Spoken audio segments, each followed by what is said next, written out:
ጤና ይስጥልኝ። ፖሊሱን ማን ገደለው ክፍል 11 ዛሬ ያቀርብላችኋለሁ። እንደነገርኳችሁ በከዘራው ፍንጭ ማግኘት ስላልቻልን በዛ ላይ የነበሩን የመደብናቸውን ሁለት ፖሊሶችም ወደ ሌሎች ስራዎች ላይ ስበናቸዋል።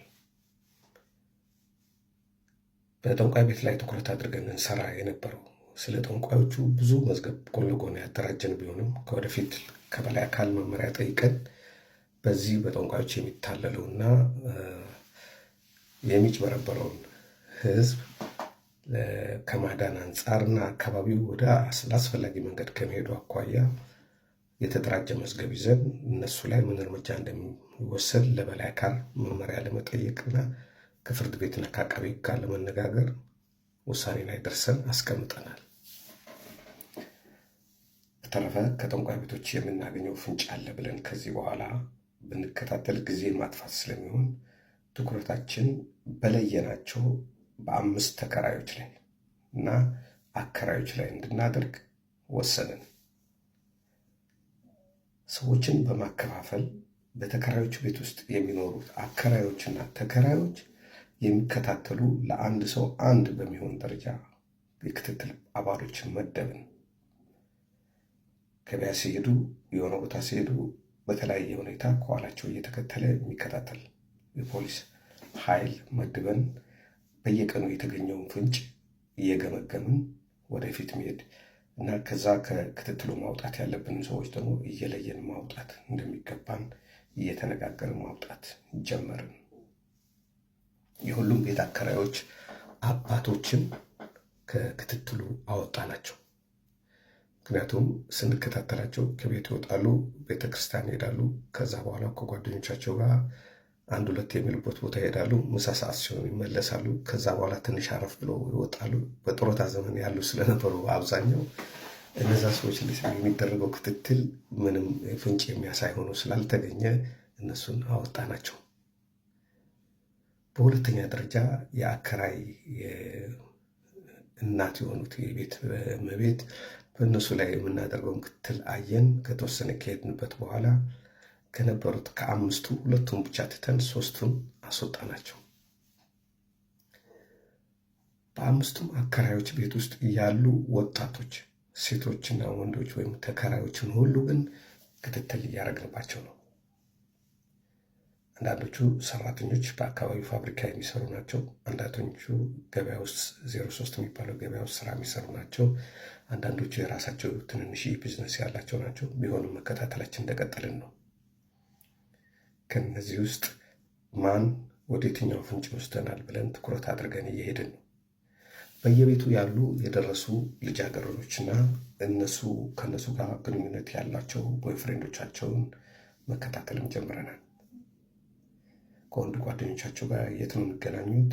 በምን ሰዓት ይገናኛሉ? ስልክ የሚደዋወሉ ከሆነ ቤታቸው ስልክ አለ ወይስ በአካባቢ ስልክ ነው የሚጠቀሙት? ወይስ በመልእክተኛ ነው የሚጠቀሙት? እንዴት ነው የሚገናኙት የሚለው ጊዜ የሚወስድ አድካሚ ክትትል ጀመርን። ወጣት ሴቶች በተለይ ከ20 ዓመት በላይ የሆኑ ወጣት ሴቶች ሁል ጊዜ ብቻቸውን አይደሉም። በብዛት አንድ የሚወዱት ወይም የሚወዳቸው ሰው ስለሚኖር ያን ሰው ለማግኘት ደፋ ቀና ሲሉ ክትትል ውስጥ መግባታቸው አይቀርም። የሚያደርጉት ብልግና ወይ ዝሙት ባይኖርም ቢያንስ ከዛ ሰው መገናኘት፣ አብሮ ሻይ መጠጣት፣ ለተወሰነ ሰዓት ቆሞ ማውራት ይሄ ተፈጥሯዊ ባህሪ ስለሆነ ሁላችንም በዛ እድሜ እያለን ያደረግነውም ስለሆነ ቢሆንም ከማን ጋር ነው የተገናኘችው፣ ይሄ ሰው ማን ነው የሚለውን ደግሞ ከነሱ ጋር የተገናኙትን ሰዎች መከታተልና ማጥናት ጀምረናል። በተከራዩት ቤት ውስጥ የማይኖሩ የቤት ክራይ ግን የሚከፍሉ ሰዎችን ደግሞ ለይተን አውጥተናል። እዛው ሰፈር ውስጥ ከነበረው አንድ ቤት ውስጥ ቤት የተከራየ ሰው ላለፉት ይሄ ነገር ተፈጸመ ከተባለ ጀምሮ እቤቱ እንዳልመጣ የሚያሳይ መረጃ ከአንድ ግቢ ውጭ በቅርብ ካሉ ሰዎች ሰማን። በፊት ሲገባ ሲወጣ ቆይቶም ቢሆን እናየው ነበር። ሰውየው ነጋዴ ነው። አንዳንድ ቦታ ወጣ ብሎ ተመልሶ እህል የሚነግድ ነው የሚመስለን። የዚህ ሀገር ሰው ግን አይደለም።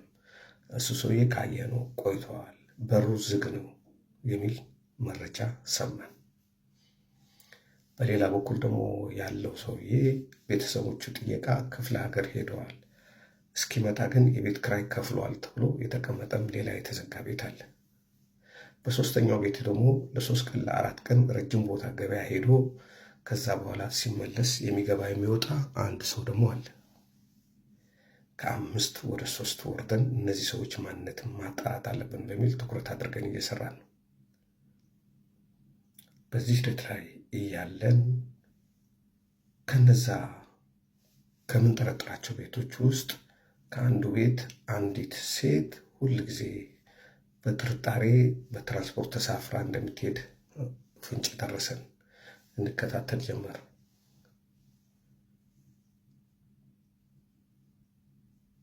እሱን ስንከታተል ግን ወደ ወንጀሉ የሚያደርሰን ሆኖ ስላላገኘ ነው እንደገና ማቆምና በሌላ መንገድ መከታተል እንዳለብን አሰብን።